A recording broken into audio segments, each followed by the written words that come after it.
Bagaimana Pak hasil makanannya? Sangat enak dan sangat gurih, yang berlokasi di Lambaru, Coba silahkan. Kecamatan Ingin Jaya.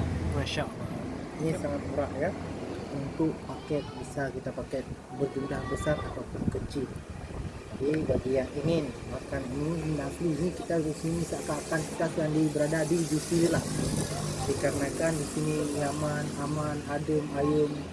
Terangantuk-ngantuk kita duduk di sini. Sambil makan kita terangantuk-ngantuk. Sini masih adem, ayem, banyak pegunungan, banyak angin dan banyak burung-burung yang berterbangan. Jadi ini namanya warung-warung Mubarak. Jalan dari Banda Aceh Medan, belok kiri dari Banda Aceh, belok kanan dari Banda Aceh, belok kiri dari Banda. Lurus langsung ke Lambaru, itu jalan langsung ke Serambi Indonesia atau jalan Hotel Permata.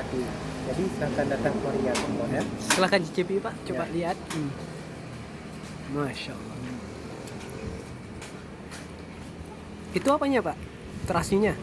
Ya ini terasi dan ini ayamnya, ayam geprek. Geprek. Ya, asli dari Aceh. Biasa ayam geprek langsung dari Jawa Barat atau dari Padang, ini dari Aceh. Orang Aceh memakannya. Nah, ini terong dan ini tempe lengkap dan banyak nasi. Gurih terongnya Pak. Gurih sangat ya. Oh, iya. Masya Allah. Oke. Nah, Dari kami melaporkan.